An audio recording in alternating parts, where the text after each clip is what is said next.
Oh my god, oh my god, oh my god! It's Frostpunk 2. Heya folks, my name is Pravus. To say that I am excited for this game would be a massive understatement.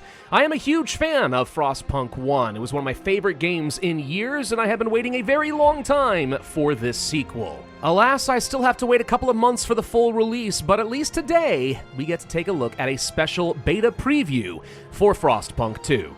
Now, this beta is going to be open to anyone who pre-ordered the deluxe edition of the game, and it's going to run from April 15 to the 22nd. So for 7 days, if you're one of those people, you can jump in and try this out for yourself. Fortunately, 11-Bit Studios was nice enough to give me an extra advance copy just so I could get this video prepped for you, and a very, very big thank you to them for that. The rest of you who did not pre-order the game are unfortunately going to have to wait until July 25th, but hopefully this video is going to give you a good taste of the direction this game is going and what you can expect. Of course, I want to get the usual disclaimers out of the way. This is very much just a beta. Some things could easily change before release, so this is not representative of the final product. It's just a taste and nothing more. Without any further ado, let's go ahead and jump into the reason you came to this video. You want to see some gameplay. Now, in this beta, we only have access to one version of the game, and apparently it is called the Utopia Builder.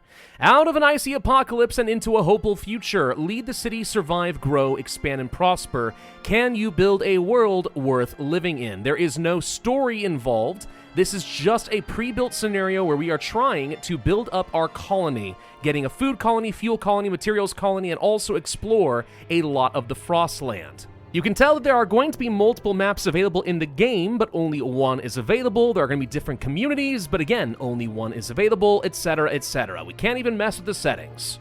It is a new beginning. The end of the world changes people. It changed us. The Foragers, natural survivalists adapted to harsh Frostland conditions, and the Machinists, descendants of groups that built the initial cities and maintained their machinery. These are two starting factions, different groups of people with their own political agendas, but we'll come back to this and I'll explain in more detail in just a bit. We chose you as our steward to lead the city as overpopulation looms and resources dwindle. We all dream of a better future. What it should look like, this we can't agree on. Tension stirs and radicals rear their heads. Navigating this will be your ultimate challenge, but above all, the city must not fall. Welcome back to the harsh Frostlands that we know from Frostpunk 1. Oh, this brings back some memories now, doesn't it? Now, right off the bat, you can tell from a visual perspective this game is going to be a bit different than Frostpunk 1. Remember in Frostpunk 1, you started the game with a single generator at the very beginning, right? You built your city around that, trying to survive the Great Storm. In fact, that's a lot what this city kind of looks like by the end of Game 1. But by Frostpunk 2, the Great Storm is now a distant memory. Time has passed, new generations have risen up, and the city has new challenges and new needs that are facing it. We are not going to be building the city in the same way, building by building, that we did in Frostpunk 1, but instead, we are working at a much larger scale, building up new districts and hubs. You'll see more about that in just a little bit. This game is also not going to be just a simple city builder where we are trying to survive by gathering basic resources, but we're also going to have to manage political tensions and determine the future of humanity and what that is going to look like. But you'll see more about that in just a little bit. First and foremost, let's make sure our basic needs are taken care of. Over here is a shallow coal deposit. We need coal if we want to fuel the generator and survive. But there's a great deal of ice that is in the way, preventing us from expanding the city. So one thing you'll have to do is frost break a new area, and we can see from these hexes what we'll be able to break up. So we have to select a number of different tiles we want to break, a total of 8. I want to make sure that we get this coal unlocked, plus a little bit of space around it so we can expand the district later if we want to. Now, if I go ahead and zoom forward in the game, you'll be able to see, sure enough, out come some of these little excavator tools as they go through and break all of the frost, clearing the way for a new expansion. There we go. That's now taken care of, and we have space where we are able to build. Let's go down to our districts and hubs. So here, I want to build an extraction district. This is going to cost me some workforce and some heat stamps, while also demanding materials, but outputting a great deal of other resources, in this case, a lot of coal. So we're going to start by placing it here on the coal, and then we have to build out a total of 6 different pieces to this district. So let's say something like this, and there we go. Automatically, we are going to see that the road is built between the city and a new district will be constructed.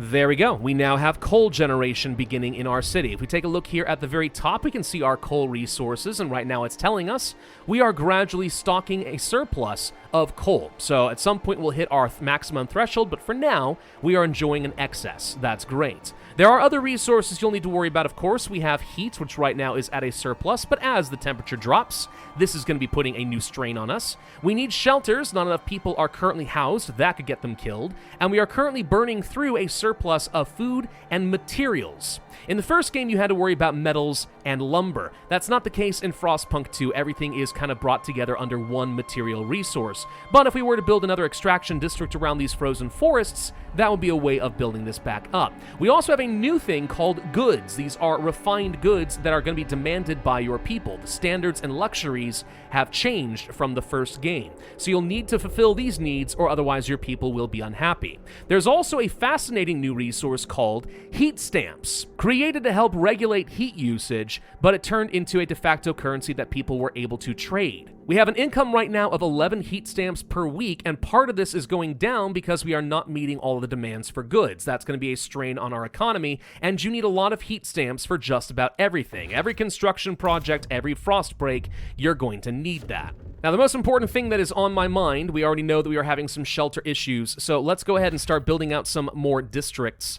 I'm thinking specifically we want to build out a housing district. Now, if we can keep this somewhat close to the generator, we can get a slight bonus for some heat from the generator proximity. So just like before, we need to select 6 tiles. Let's go ahead and place it something like this, and this is going to fix a lot of housing issues. We've also got some events that are popping up. Whoa, there we go, over here. Sorry, the camera's a little bit tricky to deal with. I'm actually kind of surprised by this, and I think this is something the devs may want to consider changing. If I simply tap the movement key for the camera like this, you can see that it kind of continues to drift a little bit. The same thing is true with, let's say, moving my camera. I can just move it ever so slightly, and it just keeps going a little bit more than you want it to. I would recommend that they tune that down just a bit, but that is my opinion. Anyway, these events are kind of fun. Sometimes they are going to give you clues as to what's going on in your city, as far as the population and whether they are happy, sad, or there's some new challenges coming up.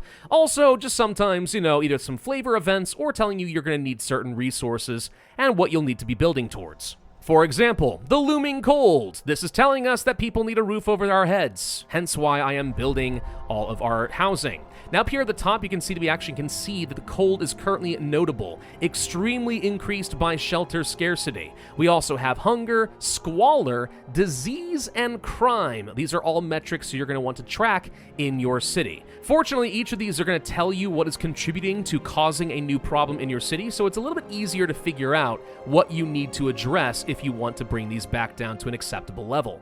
While this is building up, let's go ahead and build a second housing district, because I know that I want that. I don't mind placing these, let's say, over here. That should be fine, because we're not going to get enough housing just from this one district. We can see that that did solve some of the problems, but there are still 11 houses that are needed, so we'll take care of that. Also, we can see down here in the bottom right, some people have gotten sick and are now unable to work. So we can see here, this is our workforce. You need to make sure you have enough workforce in order to actually run all of your districts. But if the cold becomes untenable, or disease and squalor is running rampant, some people will be unable to work, and that can hurt your economy. So you want to keep this taken care of as much as possible. There we go. Okay, both housing districts are built, and now we have a surplus of shelters. However, we can do a bit more with some of these districts. If I click on this, for example, we can actually expand the district a bit more at the cost of some heat stamps, which is going to provide some extra building slots, which we will need later on. So let's say I click on this one over here, and I want to go ahead and build some housing kind of attached like that. It's a way of just making this district just a little bit longer. And expanding is actually important, because doing so is going to get you an extra building slot, which we will need for some specialized buildings. If I click down over here, we can construct, in this case, not a food depot, there it is, a research institute at the cost of some workforce and stamps, and also demanding a bit of extra heat, but this is going to start producing research so we can get some new upgrades for the city. So if I place that right over here, for example, in the expanded district, you see we have that extra building slot, so we can place it down right here. So that's going to get constructed, and now we are able to do some science. Let's click on the Research Institute right here to see an idea tree. Now to start with, we only have access to 3 different types of buildings. We have the coal mines, the sawmills, and the hothouses, but you'll notice that there are some little extra icons above these.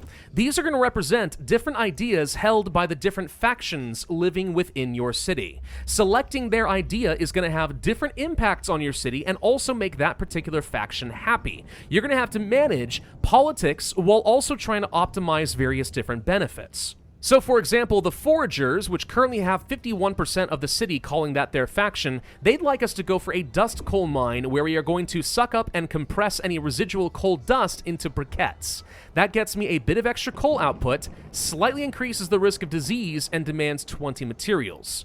Alternatively, the Machinists want a grinding coal mine, which gets more coal output, increases squalor instead of disease, and demands a lot more materials.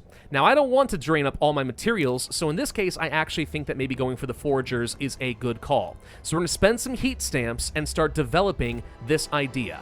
That is going to make this faction a little bit happier. Down here in the bottom left, you can see the Foragers, and it's going to make the Machinists a little bit unhappy over here in the bottom right.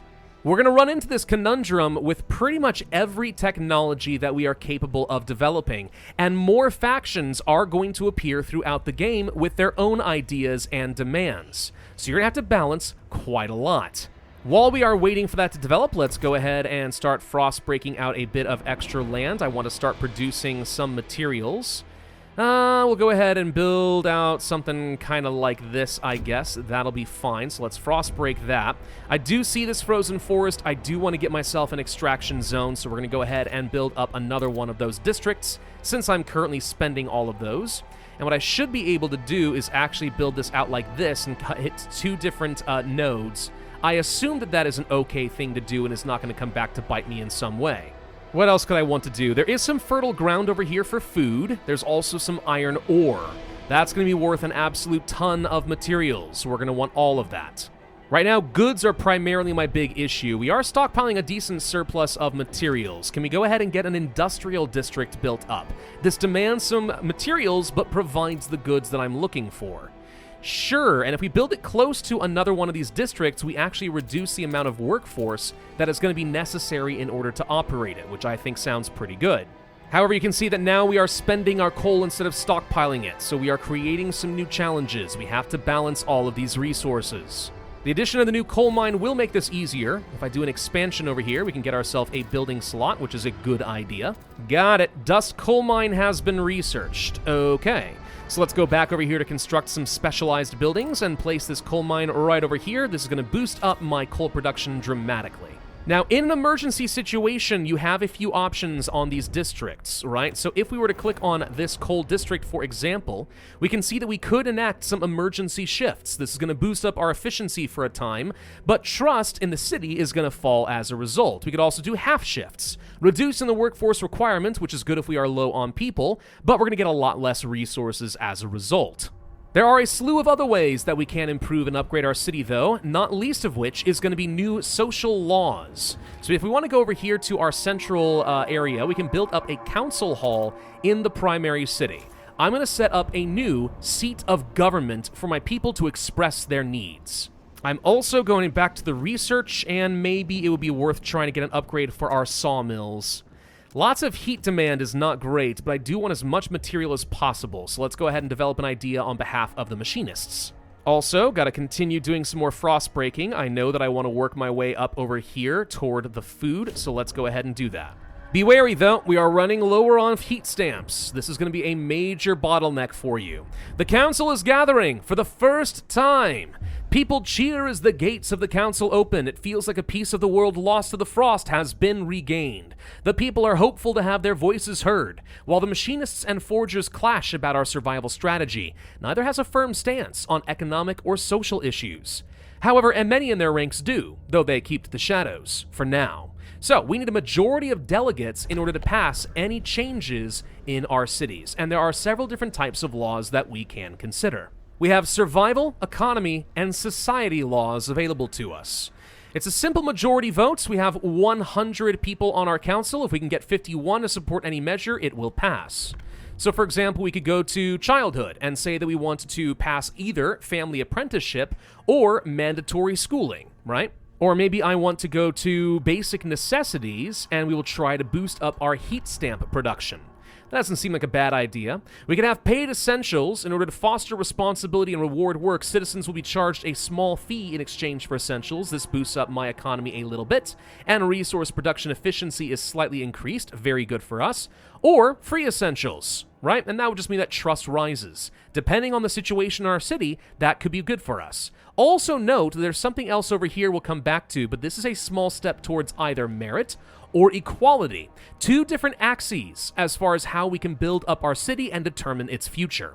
I'm going to go for paid essentials. Now, the people are currently divided. 20 people like this idea, 10 are against, 70 are undecided. We can host a vote right now, and we might just get what we want, or we could negotiate. If I go to these factions, like let's say the Foragers, I can say I would like you to vote for this, and I would offer to either fund one of their projects at the cost of heat stamps, or we will construct a dust coal mine, which I've already done, so this could be considered finished, I assume, or expedition support, which will be another law that they'll want to enact later on. Basically, you can make promises to both of these factions in order to secure their votes.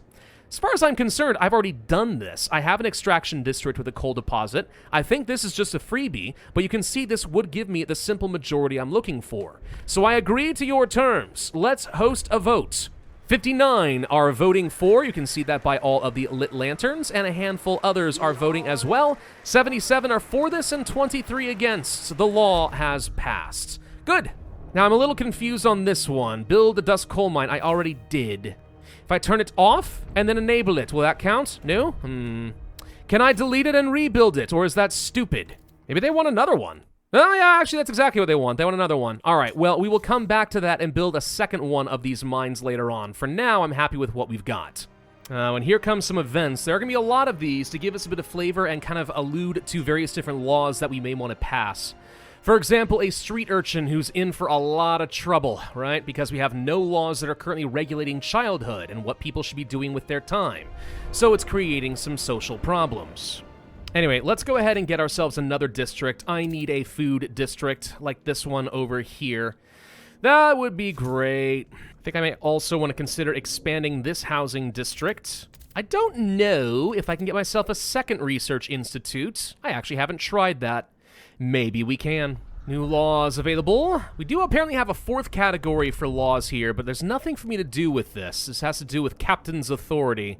Martial law, steward's militia, political police, propaganda. Very reminiscent of what we would have seen in Frostpunk 1, but that is not available to us right now. So do we want to go ahead and do some regulation for childhood, right? Right now, crime is increased because we've done nothing with it. So maybe we want to do family apprenticeship or mandatory school, which is going to decrease our heat stamp income, but would improve our research speed. So there's something to be said about that. I don't know, maybe. I think we're just going to go for family apprenticeship, and I don't know if I want to bother trying to negotiate with anyone. The Foragers already have a promise. Machinists, if I were to ask you to vote for this, what would you do? Let them grant the next agenda? Maybe. Demolish the dust coal mine. No, thank you. Or, oh, here we go. They want to pass a law. City development effort, material output per capita increased. I actually would like that. So you know what? Fine. I promise that'll be the next law that I sign. With their backing, the family apprenticeship is easily going to pass once again. There we go. No childhood problems. Thank you very much. Okay, can I get another research institute? I totally can. What do you know? Huh. Faster research, eh? Faster research, eh? Very tempting. Yeah, we'll give it a go. I don't know. Focused research was extremely powerful in Frostpunk 1. I have to assume it's true in Frostpunk 2 as well. Oh, and the temperature is starting to drop. We can actually see in the very top right that the colder seasons do approach, and sometimes things will get a little bit warmer. This means that our heat demand is going to start going up. Now, the generator is able to meet this right now, so this is not a problem, but as the temperature continues to drop, you should expect cold and sickness to follow. Another event. Looks like some people are exploiting outsiders who are visiting our city and trying to immigrate. Yeah, we're going to need to put a stop to that too, aren't we? Let's go to our science. I think it's time to go ahead and look at things like hothouses. Now, what would make sense here? Again, do we make the Foragers happy, or do we go for chemical drum hothouses? A lot of food outputs versus lose some heat and create squalor. Actually, the bio-waste is even more effective. Alright, once I get some heat stamps, we're probably going to go down the Forager's route. Something to be aware of, though, I believe that certain laws and or different ideas can have a synergistic effect. So we'll come back to some of those later. I've seen this happen at least once with the bio-waste, though. There's something we can do that's going to take excess, like, dumped goods and actually help create extra food as a result. Figuring out what all of those are, I can imagine, is going to be one of the challenges of the game, and the more you play with Frostpunk 2, the more synergies you will recognize. Another law is available. We made a promise, so let's go to our, community service? Yes, we want to do the city development effort. Although there are a couple others that would have been nice here. Service exemption, heat pipe watch. Interesting, there's 4 different options here. Cool. 2 of which are not supported by anybody in particular, though. Well, we said we would do this one, and we already have just about enough votes. Just a couple undecided people is all we're looking for. Let's go ahead and hold that vote, and it shouldn't cost me anything. Yep, there we go. We easily get our simple majority. Thank you. Relations with the machinists are going to improve because we fulfilled a promise, and trust rises as a result. Since we're now spending some coal, let's also go over here and see if we can place another dust coal mine. I will once I get a little bit more heat stamps, because I want to make sure that we do not forget our promises to the other faction. I want to try to balance between the two as much as I can. It won't last, though. Be aware, in Frostpunk 2, as more factions become available and they start competing with each other more aggressively, you're not going to be able to make everyone happy, and it's going to have profound impacts on your city.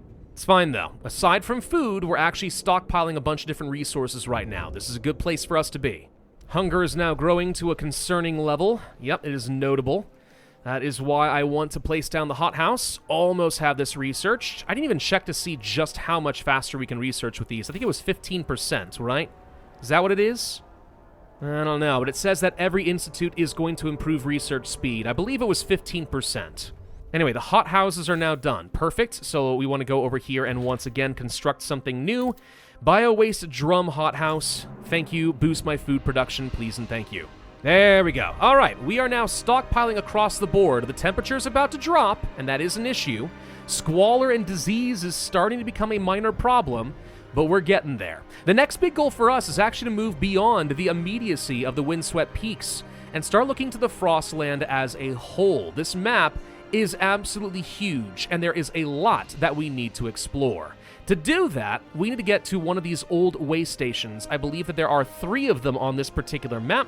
Yep, 3 looks correct. If we can frost break our way all the way down here and construct a station, we should be able to start exploring. I'm going to try working my way up this way. Well, what do we want to do as far as the outsiders? I promised I would do something. Population growth is down and crime is up because we haven't. We could go for more heat stamps income if we allow for productive outsiders and turn away anyone who would be unproductive. That's going to push us more towards merit. Or we could just accept all outsiders and population grows a fair bit more. I'm going to try allowing for a productive outsiders, but because we're going to be turning people away, I can imagine this is going to lead to some problems later on. Make a quick promise to the foragers just to guarantee that I pass this. Again, we could just not negotiate and just pass, and you never really know where the undecided voters are going to toss their vote. Sometimes you just pass for free, and sometimes you don't, and you have to wait a couple more weeks in order to actually get what you want.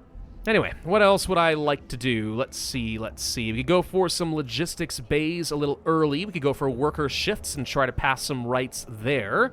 Weather-adjusted shifts, production goes down, but disease goes down and heat demand is decreased. Or machine-adjusted shifts, put less pressure on the workers, so there's less workforce requirements, but again, squalor is marginally increased. I'm going to try going for the machine-adjusted shifts. I think that's fine. Now, if we take a look down over here at the bottom, there's a couple more things to see. The very bottom bar here is trust. Right now, the city more or less is happy with me. We have a decent amount of favor with the foragers and with the machinists. That is helping me quite a lot. We also can see here that there is tension. Right now, not really a problem. It's pretty much an absent issue. But as squalor and disease goes up, hunger goes up, the cold becomes an issue, people are going to start becoming very unhappy. And now you can imagine that could lead to some sort of a revolution. Here's a new challenge. Okay, a new faction just created itself, the Ice Bloods. I doubted we could start valuing competence and merit, but these new laws show that we finally do. I doubted children could still learn to revere their elders, yet here my children tend dutifully to my needs. This made me realize what this city can become. The times of mere survival are gone, and we must organize. A brighter tomorrow is within our reach. These guys are happy because they are in support of the paid essentials and the family apprenticeships laws that we passed. So this is effectively going to be a brand new faction that is a bit of a spin-off of the Foragers. They favor specifically adaptation, merit, and tradition, 3 different factors for our city. They'd also like for us to pass some durable goods, infection badges, and ceremonial funerals laws in order to make them happier. But considering they are only 8% of the city, it's not necessarily that big of a deal right now, but as their influence grows, you may want to adapt your laws and your method of survival in order to make them happy and maintain the political stability. There are going to be some offshoots for, let's say, the machinists as well. I don't know how many factions you can have in total, but if there's going to be more than 4, more like 6 or 8 or whatever it's going to be, oh, this can get very complicated very quick, and thus Frostpunk 2 is not just a survival city builder, it is a political simulator as well. Now, can we frostbreak our way over to the logistics point? We absolutely can. Okay, so we will do that and create a grand new trench to get me over there. I think we need to make some space as well for a new district. Could be wrong, but I believe that's correct. Yeah, the logistics district. Gonna need a lot more workforce and a lot more heat stamps. Ah, well, this helps a little bit. The city is growing. We've done a new census and found that our population has grown a fair bit by another 1,582 people. Of course, that's going to change some demands. Now we no longer have a surplus of goods, though only barely, so I'm not really worried about it. Not yet. And the temperature drops once again. Okay, we're going to start seeing more of a strain on our generator. Hopefully we will be okay. Going for things like, let's say, waste heat conversion could probably help with that a bit. Heat recycling. Heat output is extremely increased per expanded extraction district and so on. Or we could go for resource production C efficiency is significantly increased. Or you can even see that, yeah, the Ice Bloods have their own desires. Now, in this case, it does line up with what the Foragers want, but we can choose which faction we are going to be happy by choosing to focus on their idea instead of the other faction. So let's see, do we care more about heat output or resources? Oh, that is a tough one. I think I'm going to go for the resources, but I don't really know the best ways to increase your heat. So, yeah, that could be a thing. We can overdrive our generator, of course. That's going to cost us more of our coal, but it's a thing we could do. Let's go ahead and build up that new logistics district. This is going to cost me some materials, but I've got an excess of those right now, so that's not a big deal. And we actually get a follow-on event here for the whole family apprenticeship thing, since we have now dealt with the children.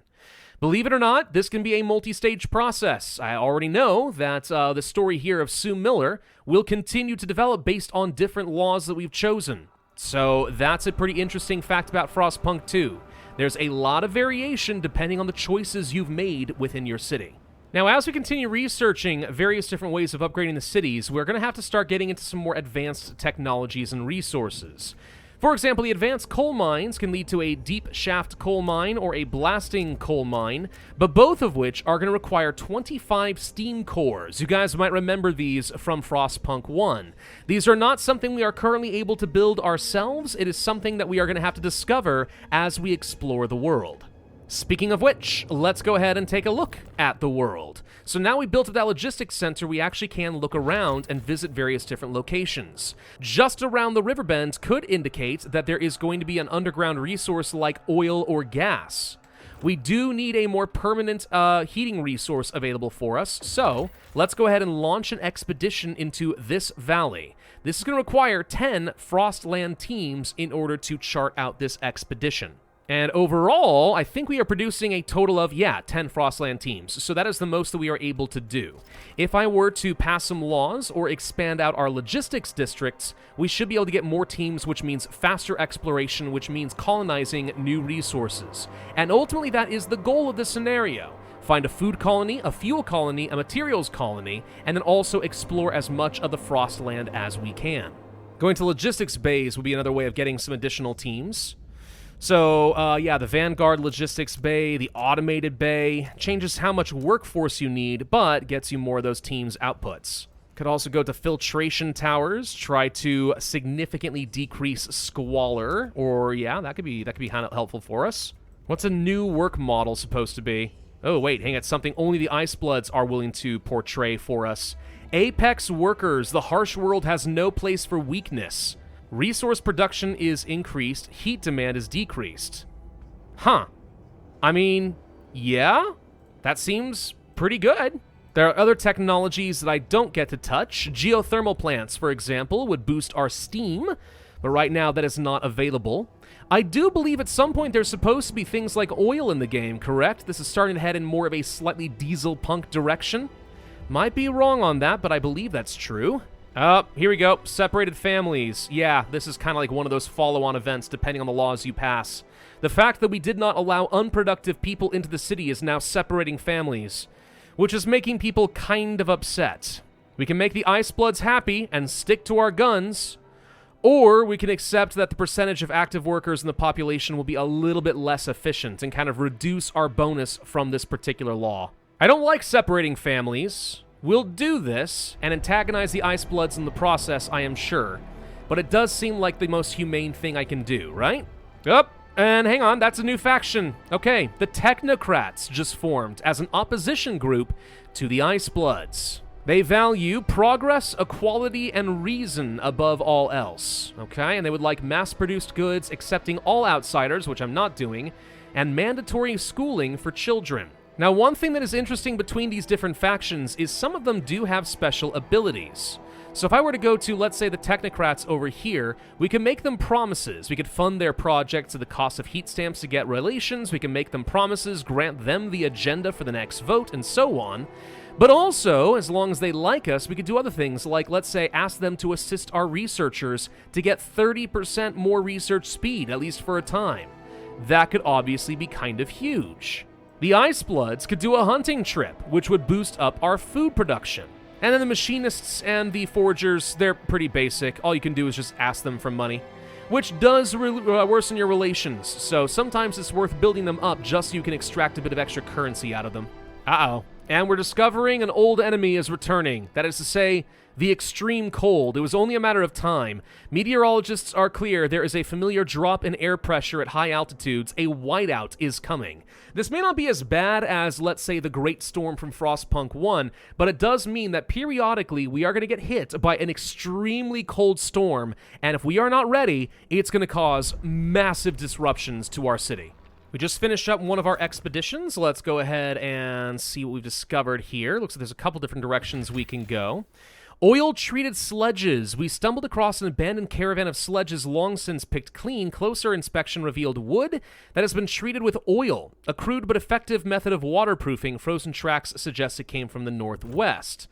Okay, so we could start working our way toward a glacier, which is challenging territory, but requires more Frostland teams than I currently have available. So this is not going to be an option for us. Alternatively, we found a meager coal mine. More than enough coal remains to send this back to the city. Let's have a look. So we can connect a trail. This is going to allow us to start getting an extra income of coal for the city. I'll go ahead and connect this trail. This works, should be as simple as clicking here and then up to, let's say, here and then to our city like so. There we go. Hit the check mark. It should take a few of our teams, a little bit of money, and 3 weeks to construct, but we'll be able to start sending some of our goods back to the city. And that is one of the great advantages of exploring the Frostlands.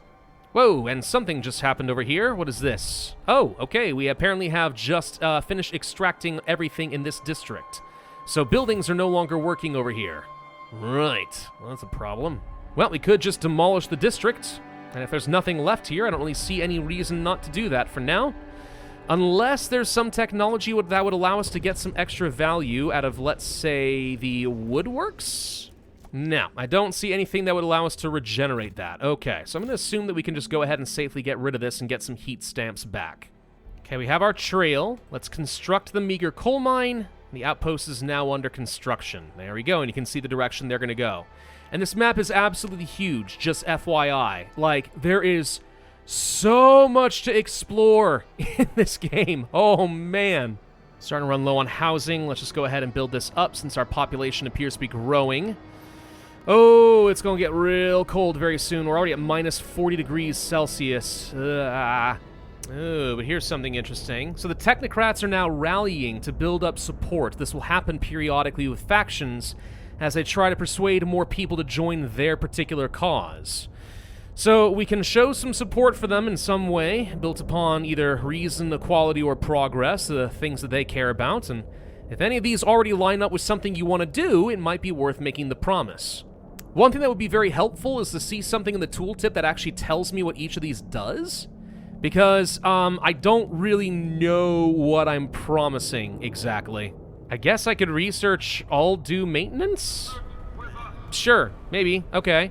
Anyway, so a rally is happening right here in this district, and we can see this in this area. Okay, so the rally is currently in progress. Now, one thing we could do, if we do not like this faction and we do not want them to get stronger, we could try to disperse the rally. That's going to make them very, very angry if we do that.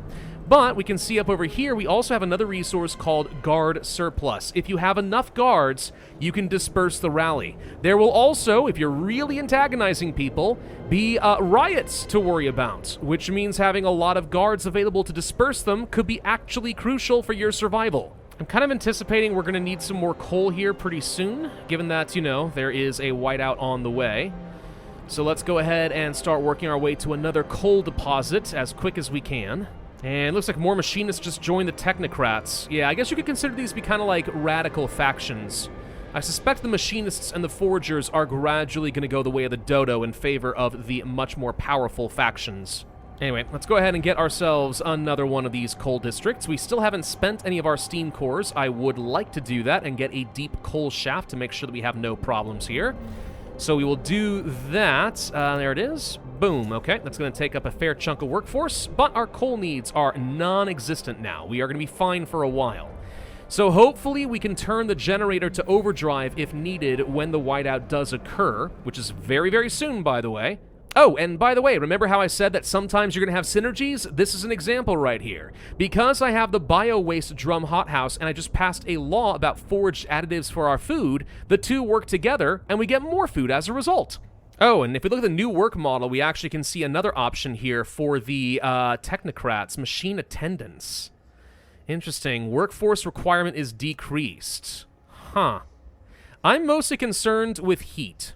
I'm going to go for the apex workers of the Ice Bloods.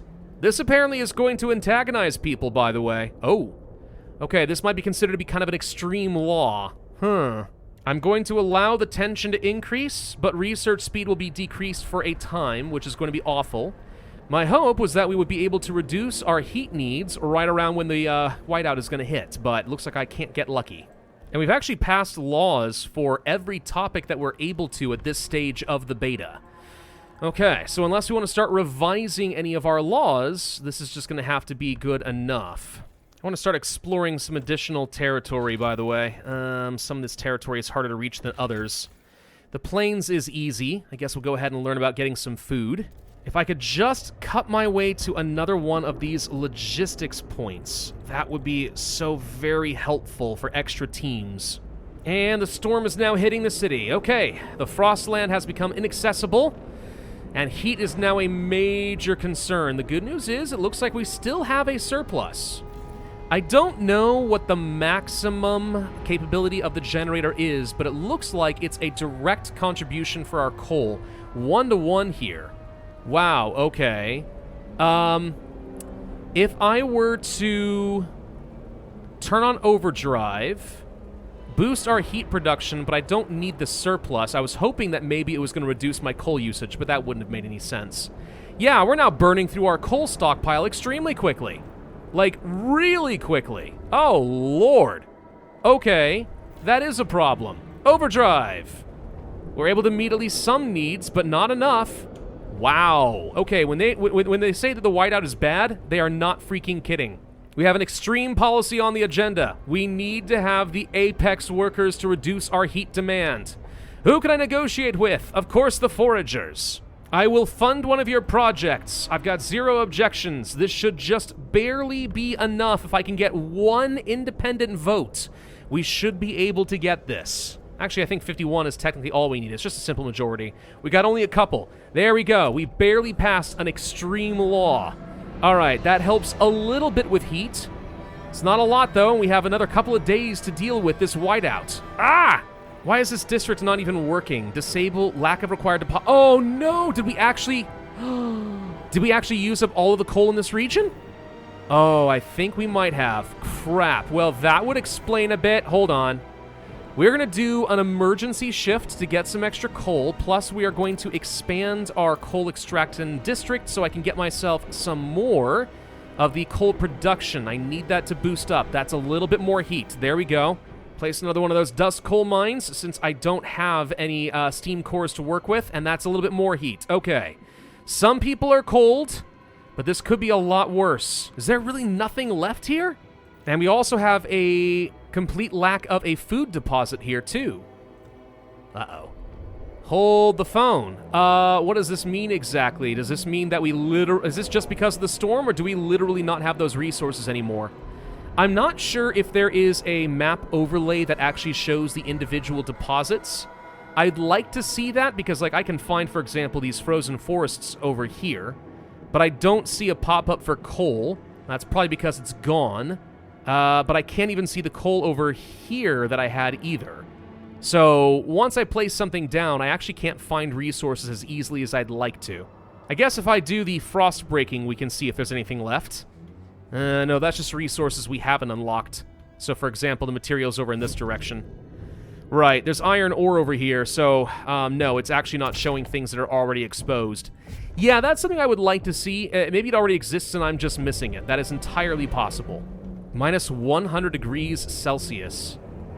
Yeah, that's familiar. We're also almost out of resource deposits over here.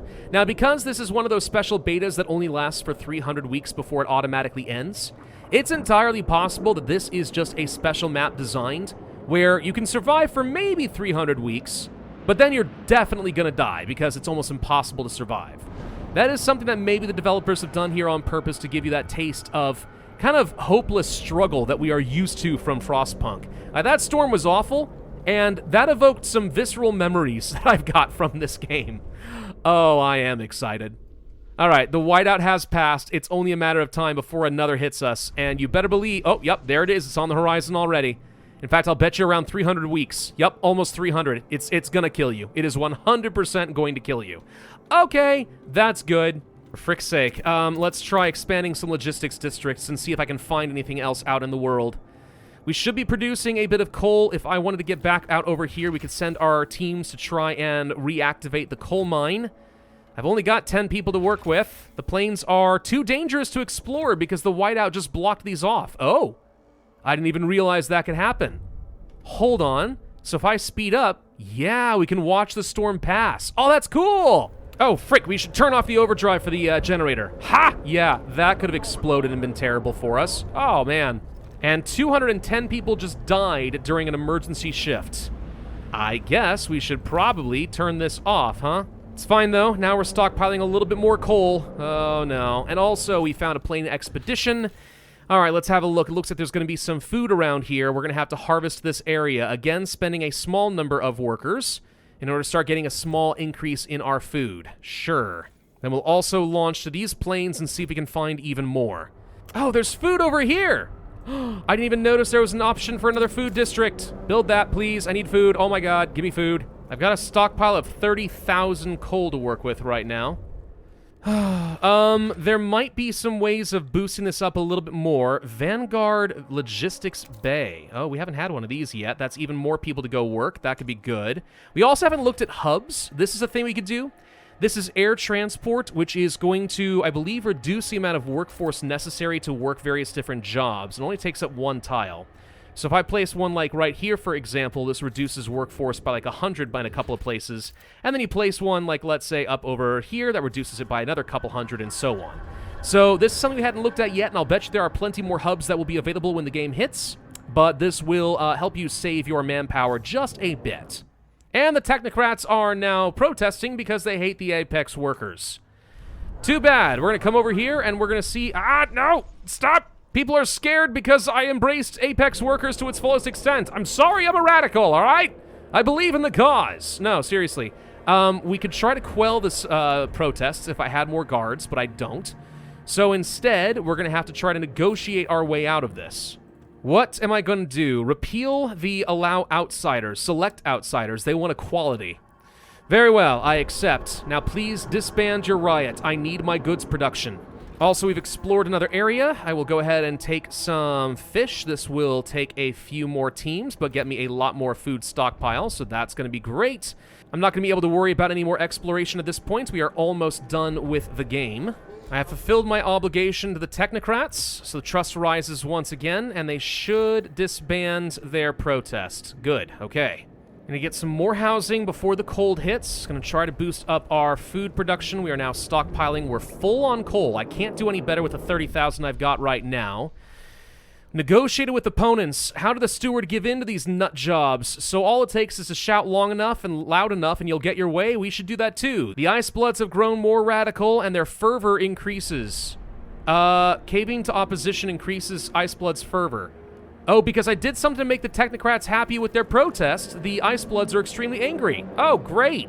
Well, I'm as full up on resources as I possibly can be at this point. So, here comes the whiteout.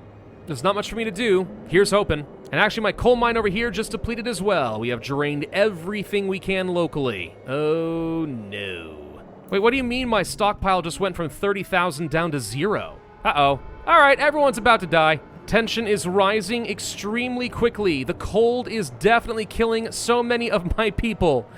And that is as much as I'm able to do with the city. It is going into complete and total anarchy, and it has collapsed upon itself. In my case, the city did fall. I still don't think that was totally my fault. Okay, I think that was intentional. Though, it does remind me a lot of the experience I had the first time I played Frostpunk. Gosh, this is actually exciting. All right, who knows what the future holds, but for now it is time, Steward. You have reached the end of the Utopia Builder preview time limit.